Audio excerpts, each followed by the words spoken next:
हाँ जी, तो क्या हाल है? उम्मीद करता हूँ बहुत बढ़िया। तो चलिए खैर, आज CUET के कुछ काफ़ी ज़रूरी MCQs अकाउंट्स के जो पार्टनरशिप की बुक है हमारी वॉल्यूम फर्स्ट, तो वहाँ से कवर करके चलते हैं। कुछ एक काफ़ी काफ़ी काफ़ी ज़रूरी, हमारे पेपर बिल्कुल नज़दीक आ गए हैं पेपर आ गए हैं, तो कुछ एक ज़रूरी MCQs आज की क्लास के अंदर करके चलते हैं। काफ़ी अच्छी प्रिपरेशन हो जाएगी हमारी इस तरीके से। तो चलो खैर, फटाफट से बिना किसी देरी के आओ जरा क्वेश्चन करना शुरू करें। हैं मेरे बच्चे, आओ क्वेश्चन करें। तो सबसे पहला question, which of the following item does not appear in a profit and loss appropriation account. अब हम जानते हैं P&L appropriation, profit and loss appropriation में ना कुछ एक चीज़ें आती हैं, जैसे कि अगर मैं बात करूं, सैलरी टू द पार्टनर भी आता है, इंटरेस्ट ऑन कैपिटल भी आता है, इंटरेस्ट ऑन ड्रॉइंग भी आता है, पार्टनर को दी जाने वाली, पार्टनर से ली जाने वाली सभी चीज़ें आती हैं। इंटरेस्ट ऑन कैपिटल भी आता है, इंटरेस्ट ऑन ड्रॉइंग भी आता है, सैलरी भी आता है। क्या नहीं आता है? ड्राइंग आता है। अगर बात की जाए कि ड्राइंग बेसिकली P&L एप्रोप्रिएशन में नहीं आता है, तो फिर आता कहाँ है ना? ये भी तो क्लैरिटी होनी चाहिए हमें कि आता कहाँ है। तो ये पार्टनर कैपिटल अकाउंट में आता है भैया, है पार्टनर कैपिटल अकाउंट में आता है, या पार्टनर करंट अकाउंट आप बोल सकते हो। तो ये profit and loss appropriation account में नहीं आता है, ठीक है जी। तो इसलिए हमारा ये आंसर हो जाएगा। अगला क्वेश्चन कि interest on capital is provided to the partner when interest on capital दिया जाता है। बताओ बताओ बताओ मेरे मन ने, कब दिया जाता है? तो हमने पढ़ा था कि जब तक डीड में नहीं लिखोगे, जब तक डीड में नहीं लिखोगे, जब तक पार्टनरशिप एग्रीमेंट डीड में नहीं लिखोगे, तब तक IOC ना दिया जा सकता, ना IOD यानी इंटरेस्ट ऑन ड्राइंग ना लिया जा सकता। तो इंटरेस्ट ऑन कैपिटल अगर देना है आपको पार्टनर को, है आप फर्म हो, आपको अगर पार्टनर्स को देना है इंटरेस्ट ऑन कैपिटल, तो आपको डीड में मेंशन करना पड़ेगा। अगर आपको पार्टनर से इंटरेस्ट ऑन ड्राइंग लेना है तो आपको डीड में मेंशन करना पड़ेगा। मुद्दे की बात कि सिर्फ एक ही स्थिति में दिया जा सकता है, अगर डीड में लिखा होगा तभी ऐसे करके हो जाएगा मेरे बच्चे। खैर, question number 3, in the absence of a partnership deed, अगर पार्टनरशिप डीड की एब्सेंस हो तो ऐसे में partnership firm is entitled to receive interest on drawing at the rate. अब क्या कह रहे हैं मेरे मुन्ने, हैं बताओ क्या कह रहे हैं? In the absence of partnership deed. अभी क्वेश्चन नंबर 2 पढ़ते पढ़ते ही मैंने बोला, क्या बोला मैंने? कि इंटरेस्ट ऑन कैपिटल ना दिया जा सकता, इंटरेस्ट ऑन ड्राइंग ना लिया जा सकता अगर डीड में ना लिखा हो। और अगर किसी पार्टनरशिप फर्म की डीड ही नहीं है तो क्या होगा? और ध्यान रखना, अगर दिल में आ रही हो ना ये वाली बात है कि हाँ 6% हो जाएगा, 6% जो होता था वो क्या होता था? 6% होता था आपका interest on a partners loan. Interest on a partners loan की परसेंटेज थी आपकी 6% की, ध्यान रखेगा। उसकी परसेंटेज 6%, उसका आंसर 6%, चाहे डीड हो ना हो, वो तो एक चार्ज की कैटेगरी में आया करता था मेरे बच्चे, याद होगा आप लोगों को। तो कुल मिला के in the absence of a partnership deed, तो आपका आंसर हो जाएगा कि कोई भी इंटरेस्ट उस सिचुएशन में चार्ज नहीं किया जा सकेगा। तो इस तरीके से हमारी बात हो गई 3 क्वेश्चन की। क्वेश्चन नंबर 4, अगर कभी भी एक चीज़ होती है हमारी इच्छाएं, हमारी आशाएं, हमारी डिजायर्ड कैपिटल, और एक चीज़ होती है हमारी हकीकत, हमारी एक्चुअल कैपिटल। एक चीज़ होती है हमारी इच्छाएं, हमारे सपने, हमारी डिजायर्ड कैपिटल, एक चीज़ होती है हमारी एक्चुअल कैपिटल। उन दोनों के बीच के अंतर को क्या कहते हैं? उन दोनों के बीच के अंतर को कहते हैं हिडन गुडविल। याद रखिएगा, अच्छे से याद करिएगा, ध्यान रखना, पेपर आ रहे हैं, अच्छे से याद रखना। हिडन गुडविल कहते हैं हमारी डिजायर्ड कैपिटल, हमारी एक्चुअल कैपिटल के बीच के डिफरेंस को कह देते हैं हम हिडन गुडविल। एक बार फिर से बात आ गई, in the absence of a partnership deed, फिर से पार्टनरशिप डीड नहीं है, तो ऐसे में प्रॉफिट ऑफ द फर्म, अगर सपोज करो हम बात करेंगे कैसे डिवाइड किया जाएगा मेरे बच्चे, तो इक्वली बांट दिया जाएगा। हम लोग जानते हैं ये बात कि बराबर मात्रा में बांट दिया जाता है प्रॉफिट। आगे, एक्स और वाई दो पार्टनर्स दिए हुए हैं, और उसके बाद कह रहे हैं कि उनका रेशियो जो कि है वो 2:1 है, और एक नए पार्टनर को एडमिट करने की बात कर रहे हैं जो कि 1/6 शेयर के लिए आया है, 1/6 शेयर के लिए आया है। तो ऐसे में न्यू प्रॉफिट शेयरिंग रेशियो क्या होगा? अगर आप नहीं जानते तो जान ले। इस तरह के क्वेश्चन में तो अगर कोई इंफॉर्मेशन होती है कि हाँ भाई किसने किसने किसने कैसे गेन किया है, किसने कैसे सेक्रीफाइस किया है, तो हम रिलेवेंट इंफॉर्मेशन के हिसाब से क्वेश्चन करते हैं। बट भाई यहां पर एक्स और वाई दो पुराने पार्टनर हैं, और इन लोगों ने कैसे सेक्रीफाइस किया नहीं बताया। जेड एक न्यू पार्टनर है जो 1/6 शेयर के लिए आया है, कुछ भी नहीं बताया कि इसने किस तरह से एक्वायर किया है अपना शेयर मिस्टर एक्स वाई से। तो इस तरह की परिस्थिति में तो मेरे मांगड़ुओ क्या करते थे हम, हैं बताओ क्या करते थे? रिमेनिंग शेयर निकाला करते थे। रिमेनिंग शेयर वाला एक तरीका हुआ करता था कि रिमेनिंग शेयर हम निकाल देंगे, जो 1 - 1/6 करेंगे हम। भाई नई फॉर्म में कितने पार्टनर होंगे? नई फॉर्म में होंगे 3 पार्टनर एक्स वाई जेड। हम जानते हैं कि फ्रैक्शन की दुनिया में टोटल होता है 1, 1 में से हम z का शेयर एलिमिनेट कर देते हैं, तो बचता किसका है? एक्स वाई का, यानी 1 में से हमने 1/6 माइनस कर दिया और 1/6 माइनस करने के बाद मेरे बच्चे जो निकल के आया, क्या निकल के आया, 5/6। बताओ ये किसका शेयर होगा, ये होगा एक्स का और वाई का। तो ये होगा एक्स का और वाई का, तो इसे बांट देंगे हम किसके बीच में है, बताओ किसके बीच में, एक्स के बीच में और वाई के बीच में। किस तरह से बांट देंगे, इनके पुराने रेशो 2:1 में बांट देंगे, बस ये वाली बात हो गई मेरे बच्चे हैं, और क्या है। और 5/6 को 2:1 में बांटने का तरीका क्या है, यहाँ भी लिखो 5/6, यहाँ भी लिखो 5/6, यहाँ तो लिखो, यहाँ तो लिखो, क्या लिखो है? क्या लिखना है, तो 2:1 है तो यहाँ लिखेंगे 2/3, 1/3, और z का शेयर तो हमें पता ही है, z का शेयर क्या है 1/6। और ऑब्वियस सी बात है कि यहाँ से हमारा आंसर आएगा 10/18, यहाँ से हमारा आंसर आएगा 5/18, तो यहाँ पर भी इक्वलेंट यूनिट बनाने के लिए हम 3 और 3 से मल्टीप्लाई डिवाइड कर देंगे, जिससे कि यहाँ पर आ जाएगा 3/18 मेरे बच्चे। और बस इस तरीके से कंपेयर करके हम पता लगा लेंगे, क्या पता लगा लेंगे कि ये रहा मेरा 3/18, 5/18, 10/18, और यहाँ पर 10, यहाँ पर 5, यहाँ पर 3, तो 10:5:3 हमारा आंसर हो जाएगा। तो कुछ ये वाली बातें हैं हमारी, डी ऑप्शन हमारा आंसर हो जाएगा, तो कुछ ये वाली बातें हो गई। ठीक है जी, किसी भी क्वेश्चन में कोई दिक्कत परेशानी समस्या आती है तो प्लीज़ कमेंट करिए, किसी भी तरीके से पूछिए, पूछने का काम आपका है, बताने का काम मेरा है, आप बस पूछिएगा, निश्चित तौर पर आपकी समस्या का समाधान जरूर निकाला जाएगा, बस आपका काम तो पूछने का है। क्वेश्चन नंबर 7 पर आते हैं जल्दी से फटाक से, है ना, कि from which of the following situation old profit sharing ratio जो कि है वो इस्तेमाल किया जाता है in at the time of admission of a new partner, कि ओल्ड पीएसआर का ही इस्तेमाल कब कर लेते हैं हम लोग, तो ऐसे करके कुछ कह रहे हैं। तो ओल्ड पीएसआर का इस्तेमाल बताओ कब करते हैं, बताओ बताओ बताओ बताओ कब करते हैं भाई, ओल्ड पीएसआर का इस्तेमाल पता है कब करते हैं, तब करते हैं भाई जो एडमिटेड पार्टनर गुडविल का पैसा लेके आता है उसे क्या ओल्ड पीएसआर में बांटते हैं, उसे तो सैक्रिफाइसिंग रेशो में बांटते हैं। ओल्ड पीएसआर का इस्तेमाल तो अगर भूल गए हैं, भूल गए हम तो हैं, भूल गए, तो उसका तो इस्तेमाल हम करते हैं रिवैल्यूएशन के प्रॉफिट लॉस को एडजस्ट करने में, रिजर्व की एडजस्टमेंट करने में, या अगर गुडविल ऑलरेडी बुक्स में एग्जिस्ट कर रही हो, अगर गुडविल ऑलरेडी अपीयर कर रही हो हमारी बुक्स ऑफ अकाउंट्स में, तो तब हम ओल्ड पीएसआर में ही उसे राइट ऑफ कर देते हैं मेरे बच्चे। तो इस तरीके से क्वेश्चन हो गया। क्वेश्चन नंबर 8, कौन सी स्थितियों में balance of a fix capital account change हो जाता है। अब माना फिक्स कैपिटल अकाउंट एक ऐसा मेथड है जहां पर कैपिटल अकाउंट कभी नहीं बदलेंगे, कभी नहीं बदलेंगे, जिंदगी में कभी नहीं बदलेंगे, लेकिन अगर पार्टनर एडिशनल कैपिटल लगाता है या कैपिटल विड्रॉल कर लेता है तब तो बदलेगा, है ऐसे तो नहीं तब भी नहीं बदलेगा भाई, एडिशनल कैपिटल लगाता है तब तो चेंज होगा। तो फिलहाल इस क्वेश्चन का आंसर ए हो जाएगा, लेकिन अगर अगर अगर अगर option drawing out of capital भी होता तो वो भी आपका सही आंसर होता, मेरे बच्चे ध्यान रखिएगा। इसके अलावा ये चीज़, क्या चीज़, आईओडी की टेबल उम्मीद करूंगा याद होगी आपको, ठीक है जी, कि आईओडी की जो हमारे अलग अलग केसेस होते थे, कौन से हमारे केसेस की मैं बात कर रहा हूँ मेरे बच्चे, तो ये मैं बातें कर रहा हूँ कि भाई हमारे बिगनिंग का केस होता था, बिगनिंग का केस होता था, मिडल का केस होता था, एंड का केस होता था, जहां हमें टेबल हमने अच्छे से याद की थी कि मंथली के केस होते हैं हमारे, क्वार्टरली के केस होते हैं हमारे, इवन मंथली के केस 6 मंथ्स वाले केस भी होते हैं, 12वीं क्लास के अंदर हमने पढ़ा था। ये टेबल याद की थी हम लोगों ने, अच्छे तरीके से याद की थी कि यहाँ पर तो 6 आता है, यहाँ पर तो 6 आता है, 6 मंथ्स मतलब आधा साल, तो हल्के शब्दों में यहाँ पर तो 3 आएगा, यहाँ पर तो 0.5 ऐड हो जाएगा, 6.5 आएगा, यहाँ पर 0.5 माइनस हो जाएगा, 5.5 आएगा, यहाँ पर 1.5 ऐड हो जाएगा, 7.5, यहाँ पर 1.5 माइनस हो जाएगा, 4.5। ये मंथली का केस है तो अगेन 0.5 ऐड हो जाएगा, तो 3.5, यहाँ 0.5 माइनस हो जाएगा, तो मेरे बच्चे 2.5। ये कौन से केस की बात कर रहे हैं बताओ मेरे बांगड़ुओं, कौन से केस की बात कर रहे हैं, क्वार्टर के केस की बात कर रहे हैं। इंट्रासाउंड ड्राइंग की जब जब चर्चाएं की जाएंगी आपको ये टेबल याद होनी चाहिए, ये टेबल याद ना होगी तो बताओ कैसे करेंगे हम, हैं नहीं कर पाएंगे। तो क्वार्टरली का केस है, क्वार्टरली का केस है, और साथ में बिगिनिंग का केस है, क्वार्टरली का केस है, बिगनिंग का केस है। अब ठीक है, मैंने तो यहाँ पर एक क्वेश्चन करा दिया है कि ठीक है जी क्वार्टरली का केस है, बिगनिंग का केस है, और हम जानते हैं कि क्वार्टर अगर बिगनिंग का हो, क्वार्टर अगर बिगनिंग वाला केस हो तो ये हमारा एप्लीकेबल होता है। तो इस हिसाब से मेरे बच्चों ए हमारा आंसर हो जाएगा। लेकिन क्वेश्चन बहुत सारे तरीके से अलग अलग भाषा में अलग अलग तरीके से घुमा के दिया जा सकता है, मंथ का केस बनाया जा सकता है, 6 मंथ्स का केस बनाया जा सकता है, तो अलग अलग आपके केस बनाए जा सकते हैं। फिलहाल 7.5 हमारा आंसर हो गया, ठीक है जी, ऐसे करके बातें हो गई। Question number 10, when eight the time of admission एक पार्टनर जब गुडविल का पैसा लेके आता है मेरे बच्चों तो वो कहाँ चला जाता है बताओ कहाँ चला जाता है।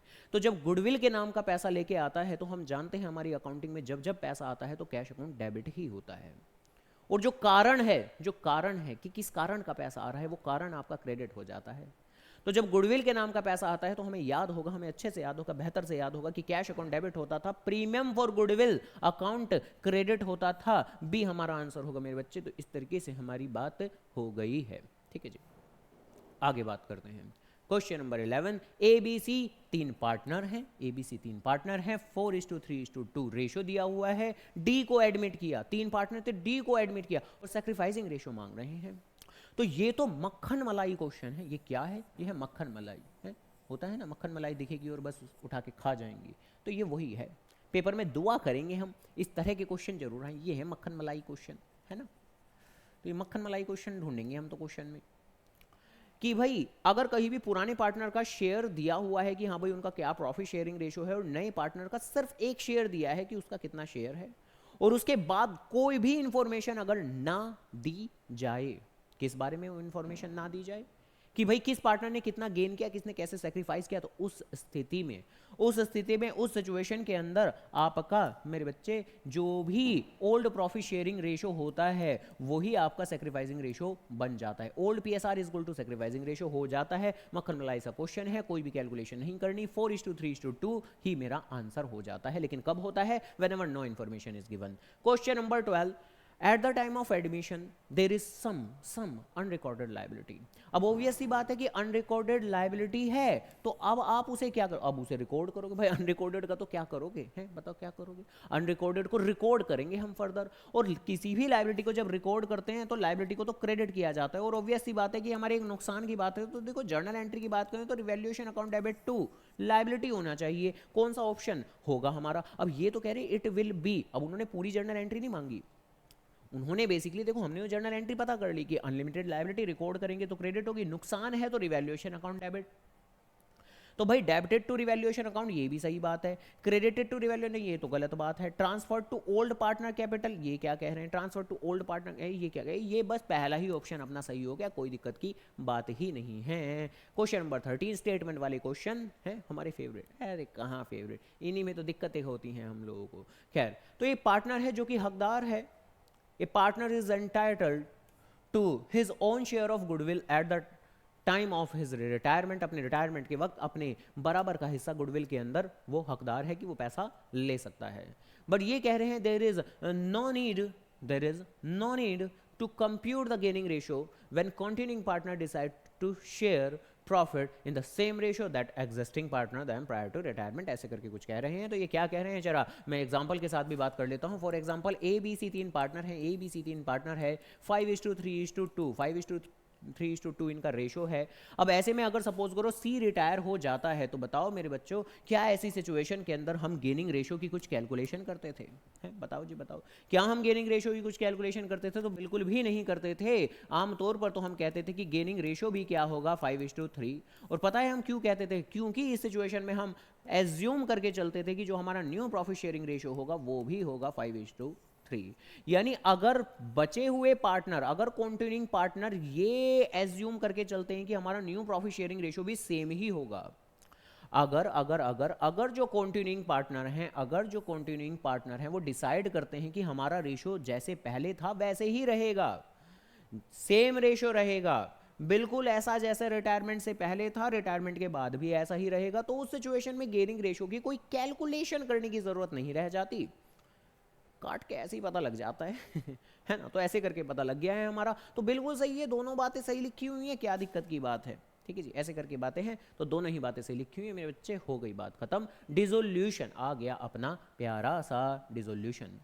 Whenever some unrecorded asset is taken over by the partner, जब कहीं भी कोई अनरिकॉर्डेड एसेट अगर पार्टनर टेकन ओवर करेगा, तो बताओ पार्टनर को हमें पैसा देना है, उसके कैपिटल के खाते में पैसा डालना है या निकालना है? तो ऑब्वियस सी बात है, एसेट हमारी कीमती चीज़ें होती हैं, एसेट्स हमारी कीमती चीज़ें होती हैं, और हमारी कीमती चीज़ों को कोई भी लेके जाए, चाहे वो पार्टनर हो, कोई भी हो, ठीक है, बिजनेस है, सीधी सी बात है। तो पार्टनर भी अगर एसेट लेके जाएगा तो उसके कैपिटल के बैलेंस को कम कर देंगे हम, और कैपिटल तो एक लायबिलिटी होती है। यही तो कारण है जर्नल एंट्री के अंदर पार्टनर कैपिटल अकाउंट के बैलेंस को कम करने के लिए हम डेबिट कर देते हैं और रियलाइजेशन अकाउंट क्रेडिट।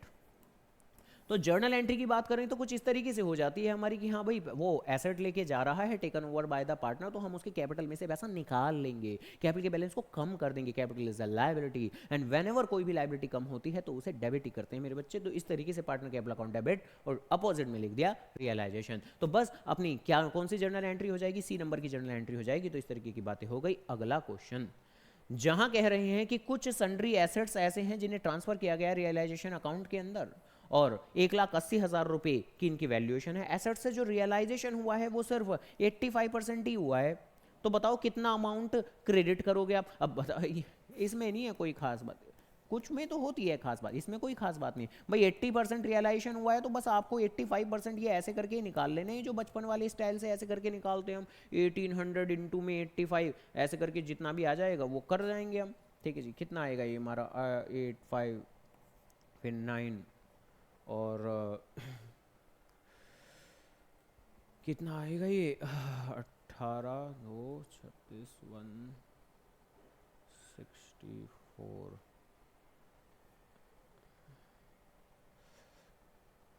नहीं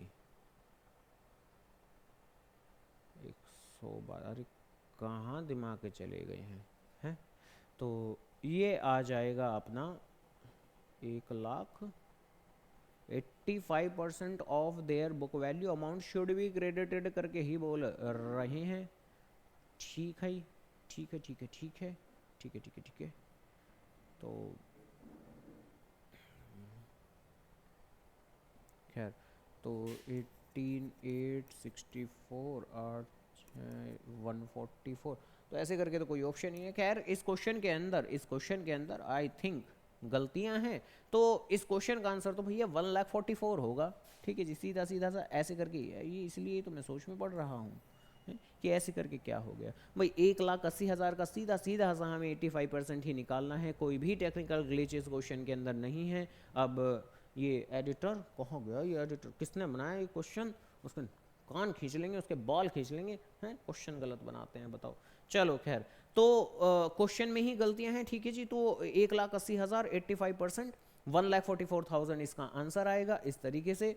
तो ये वाली कुछ बातें हो गई हमारी। ठीक है जी, चलो खैर आगे बढ़ जाते हैं। Eight the time of retirement of Manu At the time of retirement of Manu, the firm of Shahid Arora main the balance sheet के अंदर दिखा रहा है कि WCR का कोई रिजर्व है कितने का, 15,000 का मेरे बच्चे, और क्या कोई लाइबिलिटी भी है। तो ये कह रहे हैं जो 15,000 का बैलेंस है ये सारी लाइबिलिटी को मीट ऑफ करने के बाद का ही बैलेंस है आपका, कोई चिंता की बातें नहीं है। ठीक है जी, ओके। तो ये कह रहे हैं कि जो भी बाकी बचा बैलेंस है WCR का, बताओ उसे कहाँ डालेंगे। तो बताओ, हम जानते हैं कि बचे हुए रिजर्व, जितने भी रिजर्व हैं वो तो पार्टनर के कैपिटल अकाउंट में डाल देते हैं हम। ठीक है जी, अब रिटायरमेंट हो रही है मनु की, तो क्या मनु को पैसा नहीं देंगे क्या? भाई देंगे तो सबको देंगे। ठीक है, सीधी सी बात है। अच्छा ये मेन नहीं हो, मनु होगा है? ये एडिटर इसका कान खींचेंगे, मिस प्रिंटिंग की हुई है तो शाहिद है ना, पकड़ना पड़ेगा ये एडिटर को। खैर, तो शाहिद, अरोड़ा और मनु, तो तीनों को ही वो पैसा मिलेगा, ध्यान रखिएगा, including retiring partner. Retiring partner आज रिटायर हो रहा है, अब से पहले तो उसने मेहनत की हुई है, सीधी सी बात है, तो उसे भी रिजर्व में हिस्सेदारी दिया करते हैं। तो डन जी डन, बी अपना आंसर हो जाएगा। Question number 17, Neetu Situ keto, वाह नाम हो तो ऐसे, नीतू सीतू कीटू, और प्रॉफिट शेयरिंग रेशियो उनका दिया हुआ है, और कीटू तो चली रिटायर हो गई, और कह रहे हैं कि उसका जो शेयर है वो नीतू और सीतू ने टेकन ओवर कर लिया है। किस तरीके से? 3:2 में। तो बताओ मेरे बच्चों, न्यू प्रॉफिट शेयरिंग रेशो क्या होगा? तो कैसे करके करेंगे भाई? कीटू तो रिटायर हो गई, नीतू की कैलकुलेशन करनी पड़ेगी और सीतू की कैलकुलेशन करनी पड़ेगी। नीतू की कैलकुलेशन करेंगे, सीतू की कैलकुलेशन करेंगे। क्या करोगे कि उनका पहले ओल्ड प्रॉफिट शेयरिंग रेशियो लिखोगे, फिर उन लोगों ने जितना गेन किया है वो लिख दोगे। अब नीतू का ओल्ड प्रॉफिट शेयरिंग रेशियो कितना होगा? ये रहा कितना है 3/15। तो नीतू का है 3/15, यहाँ लो ऊपर लिख भी देता हूँ मैं, 3:5:7 के हिसाब से इसका हुआ 3/15, और इसका दूसरी पार्टनर का हो गया 5/15। और उसके बाद में ये लिखा है कि जो कीटू का शेयर था, क्या था कीटू का शेयर? कीटू का शेयर था 7/15, तो उसको 3:2 में ले लिया है। तो कीटू का शेयर क्या था मेरे बच्चे? क्या था? 7/15 था, 7/15 था। तो 7/15 शेयर को इन लोगों ने 3:2 में ले लिया है। तो 7/15 का 3/5 पोर्शन तो इसे मिला और 2/5 पोर्शन इसे मिला। तो ऐसे करके कुछ बातें हो गई, ऐसे करके बातें हो गई, ठीक है जी। तो बस अब इस कैलकुलेशन को सोल्व करना है हमें और बस हमारी बातें हो जाएंगी जी समाप्त, ठीक है जी। तो अब जब एलसीएम वगैरह ले लेंगे हम तो क्या आएगा हमारा, लाइक यहाँ पर 75 आएगा, 15 5 3 15 और यहाँ पर 21 और यहाँ पर आएगा 36/75 और ऐसे ही यहाँ पर 75, ठीक है जी। आप किसी दूसरे तरीके से भी कर सकते हैं, मैंने यहाँ पर मल्टीप्लाई किया था, सिंप्लीफाई नहीं किया था, ठीक है जी। और आप चाहो तो सिंप्लीफाई भी कर सकते हो। आंसर तो हर सिचुएशन में एक ही पड़ता है आपका, कोई फर्क नहीं पड़ेगा, ठीक है जी, कोई फर्क नहीं पड़ेगा। तो ये वाली बातें हो गई मेरे बच्चे, ठीक है जी। अच्छा फिर से कुछ गड़बड़ हो गई, अरे भैया अब क्या गड़बड़ हो गई, 15 5 5 5 25, ये एडिटर की कान खींचेंगे हम और कुछ नहीं है क्या कान कान अच्छे से खींचने पड़ेंगे लग रहा है, ठीक है। चलो खैर, तो बेसिकली यहाँ से हमारे कैलकुलेशन सॉल्व करके आया 36/75, यहाँ से आया है 39/75। तो यहीं से ही हम अपना रेशो ड्रॉन कर लेंगे। अगर हम रेशो ड्रॉन करने पे आए तो 36 और 39 यही होगा ना, कुछ गलती तो नहीं है, नहीं वैसे कहाँ की ये यही है नालायक लोग हैं, सही नहीं बनाया है। चलिए खैर ठीक है जी, ओके कोई दिक्कत नहीं है, आगे बढ़ते हैं जरा। MNP, तो ऑप्शन गलत थे, उस पिछले क्वेश्चन के ऑप्शन गलत थे। क्वेश्चन नंबर 18, MNP पार्टनर्स हैं, रेशो आपको गिवन है, कैपिटल के बैलेंस आपको दिए हुए हैं, एन रिटायर हो रहा है जहां जहां जहां एन तो रिटायर हो रहा है, जहां जनरल रिजर्व का बैलेंस दिया हुआ है कि 30,000 है, गुडविल भी दी हुई है 60,000 है, प्रॉफिट ऑन रिवैल्यूएशन भी दिया हुआ है 14,100 है, और मांग रहे हैं कि बताओ एन के लोन में कितना जाएगा। अब हम जानते हैं कि जो रिटायरिंग पार्टनर है उसका जितना जितना जो पैसा बनता है, उसके कैपिटल के नाम का पैसा, उसके गुडविल के नाम का पैसा, उसके रिजर्व के नाम का पैसा, उसके रिवैल्यूएशन के नाम का पैसा, सब कुछ उसके अल्टीमेटली लोन अकाउंट में चला जाता है। तो देखो लोन अकाउंट में क्या जाएगा, बताओ क्या जाएगा लोन अकाउंट में। भाई लोन अकाउंट के अंदर एक तो ये जो मिस्टर एन है जो रिटायर हो रहे हैं, तो उनके एक तो कैपिटल का बैलेंस जाएगा नंबर 1 1 लाख रुपए, 1 लाख रुपए। इसके अलावा और क्या जाएगा, इसके अलावा जो दिया है सब जाएगा, रिजर्व जाएगा, गुडविल जाएगा, प्रॉफिट ऑन रिवॉल्यूशन जाएगा। लेकिन क्या पूरा दे देंगे, नहीं, सिर्फ और सिर्फ जितना उनका शेयर बनता है। तो बेसिकली 2/5 दे देंगे हम। किस चीज का 2/5 दे देंगे, तीनों को जोड़ देते हैं भाई, 30,000 रुपए जनरल रिजर्व, 60,000 रुपए की गुडविल, तो 90,000, और वो रहा हमारा 14,100 यानी 14,100। तो तीनों को जैसे ही हम ऐड कर देंगे तो हमारा आ जाएगा क्या, 1,04,100। तो यानी 1 लाख रुपए तो देने ही देने हैं और साथ में ये पोर्शन देना है। और इस पोर्शन को सोल्व करके क्या आएगा, बताओ जी क्या आएगा हमारा। तो इस पोर्शन को सोल्व करके आएगा, सबसे पहले 5 से डिवाइड किया जाएगा, जो कि हो जाएगा मेरा कितना, 5 20,000,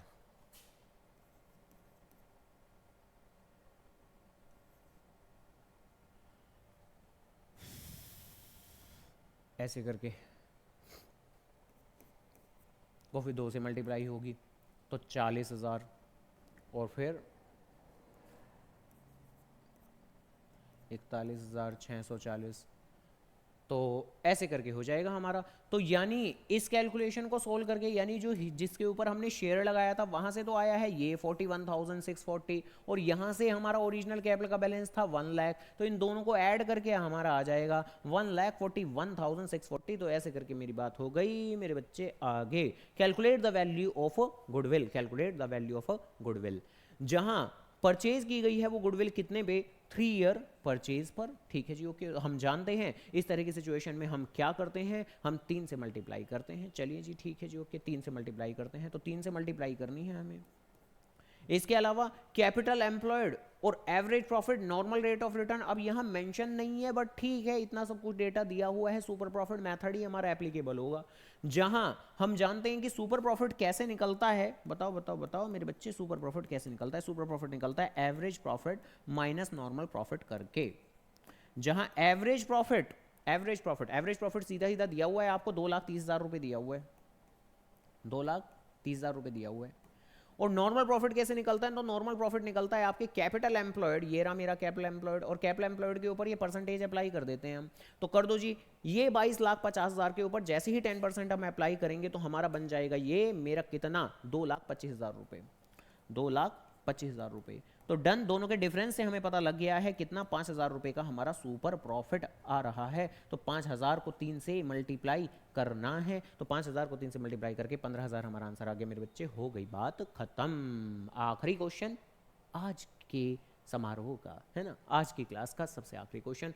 RST प्रॉफिट एंड लॉसेस जहां शेयर कर रहे हैं 1:3 के अंदर, डिसाइड किया है कि वो आगे से भविष्य में बांटेंगे अपना प्रॉफिट शेयरिंग रेशो इक्वली। तो change in profit sharing ratio का क्वेश्चन है ये, जहां पार्टनर ने डिसाइड किया है कि हम अपना प्रॉफिट शेयरिंग रेशो बदल देंगे। और आगे चल के ये कह रहे हैं क्या, कि हम जो कि हैं अपने प्रॉफिट एंड लॉसेस रिजर्व को अफेक्ट नहीं करना चाहते। अगर आपको याद ना हो तो याद दिला देता हूं, जब कहीं भी अगर ऐसी बातें लिखते हैं कि हाँ हम अपने रिजर्व को इफेक्ट नहीं करना चाहते, तो उस सिचुएशन में हम एक जर्नल एंट्री पास करते हैं, gaining partner capital account debit to sacrificing partner capital, G2S बोलते थे हम 12वीं में इसे, है कि gaining partner capital account debit to sacrificing partner capital, gaining partner capital account debit to sacrificing partner capital. कब करते हैं ऐसा? जब चेंज इन PSR टॉपिक हो, जब चेंज इन PSR टॉपिक हो, change in profit sharing ratio topic हो, partner अपने प्रॉफिट शेयरिंग रेशियो बदल रहे हों और रिजर्व के बारे में वो लिख रहे हों कि उनकी फिगर को हम अफेक्ट नहीं करना चाहते, तो हम gaining to sacrificing journal entry pass करते हैं। अब जरा आराम से देखो, हम एक काम करते हैं, एक पार्टनर की कैलकुलेशन करके देखते हैं, जैसे पहले खाली आर की कैलकुलेशन करके देखते हैं, हिट एंड ट्रायल मेथड अपनाते हैं, क्योंकि अब ठीक है ना, जरूर थोड़े सबकी ही करें, हम आर की करते हैं। भाई हमें करना क्या है, ओल्ड माइनस न्यू करना है, हमें ओल्ड माइनस न्यू करना होता है हमें। तो ओल्ड प्रॉफिट शेयरिंग रेशियो कितना है, 1:2:3, और न्यू प्रॉफिट शेयरिंग रेशियो कितना है, 1:1:1। तो डन, इसके हिसाब से आर का जो नया पुराना शेयर है वो है आपका 1/6 और न्यू शेयर है 1/3, और इस हिसाब से अगर हम कैलकुलेशन करें तो माइनस के 1/6 हमारा निकल के आएगा, जिससे हमें पता लगता है कि गेन आ रहा है मिस्टर आर का। तो अब माइनस के 1/6 अगर आ रहा है तो देखो आर के लिए फिर मुझे क्या करना है, आर के लिए मुझे करना है 1/6 इंटू में जो चीज़ आपको एडजस्ट करनी है, बताओ आपको क्या एडजस्ट करना है। भाई आपको एक तो जनरल रिजर्व एडजस्ट करना है, जो आपका एक फ़ायदा है, P&L का क्रेडिट बैलेंस एडजस्ट करना है। अब आपको ये बात पता होनी चाहिए, नहीं पता तो पता कर लो कि भैया P&L का क्रेडिट बैलेंस भी प्रॉफिट ही होता है, तो ये ऐड हो जाएगा। इसके अलावा डेफर्ड रेवेन्यू एक्सपेंडिचर, अब पता है तो अच्छी बात, नहीं पता है तो पता कर लें कि ये नेचर वाइज एक लॉस की कैटेगरी में आता है, तो भैया ये तो माइनस हो जाएगा। तो आपको जो टोटल अमाउंट एडजस्ट करनी है वो करनी है कितनी मेरे बच्चे, सिर्फ 60,000। 40 में 30 ऐड कर 70 और माइनस के 10,000 करके 60,000 मेरा आ गया। तो आर के केस में कौन सी अमाउंट आपको एडजस्ट करनी है, 60,000 एडजस्ट करनी है। तो 10,000 रुपए से आपका जो आर है वो गेन कर रहा है, और गेन वाले पार्टनर तो डेबिट किए जाते हैं, तो R should be debited with 10,000। बताओ कौन से ऑप्शन में आर डेबिट नजर आ रहा है, यहां भी डेबिट नजर आ रहा है 10,000 से, यहां पर भी डेबिट नजर आ रहा है 10,000 से। तो मेरी बात नहीं बनी, यानी आर के बाद में एस की भी कैलकुलेशन करके देखनी पड़ेगी। तो एस की भी कैलकुलेशन करके देखते हैं। एस का पुराना शेयर है आपका 2/6 और एस का नया शेयर है 1/3। अब ऑब्वियसली बात है कि इसे सिंप्लीफाई करके 1/3 आएगा तो 0 आएगा, तो एस का तो कोई रोल नहीं है। फिर भाई एस का 0 आने का क्या मतलब है कि एस का तो कोई रोल नहीं है। अब यहां इन्होंने एस लिखा हुआ है, तो यानी यहां से ये एलिमिनेट हो जाता है कि ये तो मेरा आंसर नहीं है, पक्की बात है। तो डन, फिर तो यही ऑप्शन बचा ना, हमने आर को डेबिट 10,000 दो ऑप्शन में बोला था, वो हमारा एलिमिनेट हो गया। तो बस ये हो गई बात। बाकी आप चाहो तो करके देख सकते हो, टी की भी कैलकुलेशन, बट नीड ही नहीं है, सीधी सी बातें हैं, है ना। तो चलिए खैर, आज की क्लास में ये 20 एमसीक्यूज हमने कर लिए। इन 20 एमसीक्यूज के अंदर 20 एमसीक्यूज के अंदर अगर कोई दिक्कत परेशानी आ रही है तो प्लीज कमेंट सेक्शन में पूछें। और इसके अलावा आगे भी हम मल्टीपल और एमसीक्यूज लाते रहेंगे। थोड़ा सा आप भी बताइए जरूर, कोशिश करेंगे जल्द से जल्द आएंगे। अभी ला रहे हैं अगले 5 मिनट में कौन से टॉपिक पे लेके आने हैं। अकाउंट्स का कौन सा ऐसा टॉपिक है जिसमें सबसे ज्यादा दिक्कतें होती हैं हम लोगों को, जिसमें इस सीयूईटी एग्जाम के अंदर हम लोग चाहते हैं कि हाँ भाई इसके ऊपर बहुत ज़्यादा हमें एमसीक्यूज की प्रैक्टिस करनी है, ये हमारा कमज़ोर टॉपिक है, इसी को ही अपनी स्ट्रेंथ बना के निकलेंगे अपने सीयूईटी एग्जाम के अंदर। तो कमेंट बिलो। तो डन जी डन, फिलहाल के लिए मेरी बात खत्म हुई। तो okay done, tata bye bye. Okay जी।